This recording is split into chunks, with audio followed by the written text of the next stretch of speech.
Well, clearly it's clobbering time here on Fantasy Author's Handbook. I'm Phil. Episode 15 of the 100 Book Challenge. We know what the 100 Book Challenge is. I have to read 100 of the physical books that I own before I can buy any new books. This is hard, but I'm committed to it. This is number 15. I'm going to show you the back. This is Druuna, the Serpieri collection number 4, Forbidden Planet, and Clone, the Forgotten Planet, and Clone. I'm reluctant to show you the cover on this one. We already talked about that, I think, and that's why. This is the fourth one. You've seen the previous Druuna videos. In this one, I don't know. Let's look at what I wrote on Goodreads.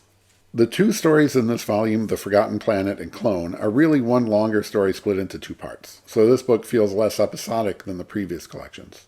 Throughout this, I couldn't help focusing on Serpieri's superior eye for movement. We move with Druuna through this meticulously decrepit labyrinthine architecture, in and out of water. And though Druuna is lost for most of the book, we're still moving with her. And Serpieri has a lot to say here on the nature of life and humanity, the anxiety of choice. It gets into, would that be like a Kierkegaard kind of moments? And throughout the whole thing, it really is, so many of the panels that will showcase this better, I can't show you, or I will say I'm reluctant to show you, not knowing exactly 100% the YouTube rules about stuff like this. But she is in a state of undress through some of the book.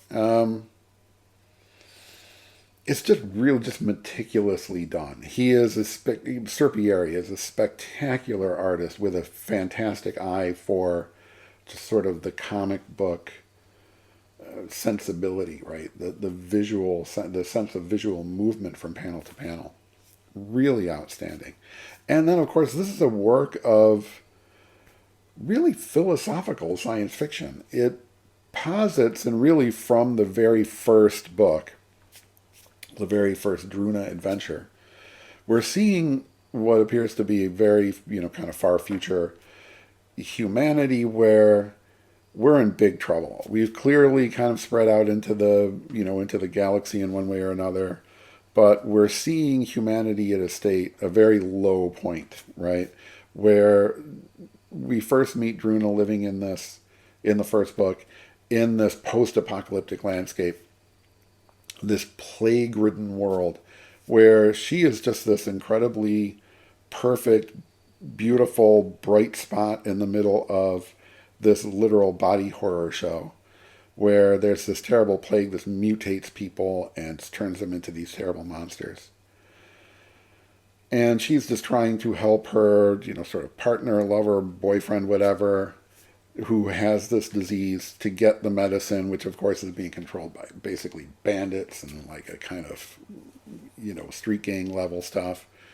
And throughout that, you're just seeing that there's very little hope for humanity to live. And this just sort of progresses as her story continues, until here she wakes up, apparently seeming to be the only human left. So this book really becomes this very, very thoughtful kind of pondering in a good way, right? About the nature of humanity, what it means to be human, what it means to be a machine who thinks that they're human or are trying to be human, but then are told that they're never going to be human and they shouldn't be human. And if they get to be too human, they're deactivated in a, pretty intense way. So throughout the story, we see a lot of this sort of man-machine crossover stuff, where Druuna has this value to everybody involved because she somehow, or in some way, seems to be the last remaining actual human, or sort of pure human.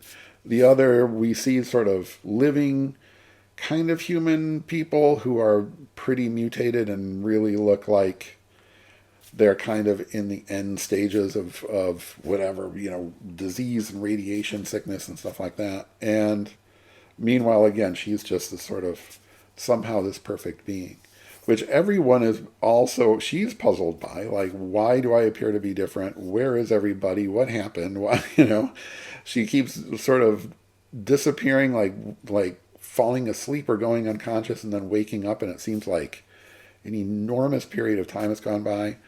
The whole world has changed again and then again and then again.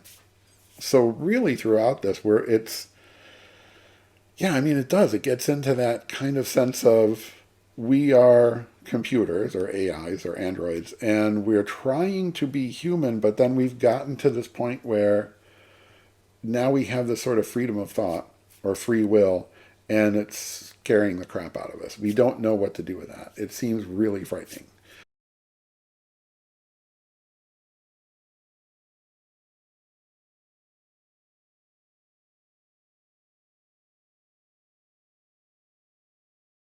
So again, gets into that sort of that philosophical territory of that anxiety of choice. And oh, this is what I mean by this series, which I think a lot of people have written off because it was in Heavy Metal Magazine, that a lot of people were like, whatever. Don't write this off. This is very, very, it's an enormously talented artist who also has a lot to say. Serpieri, Druuna, that's number 4,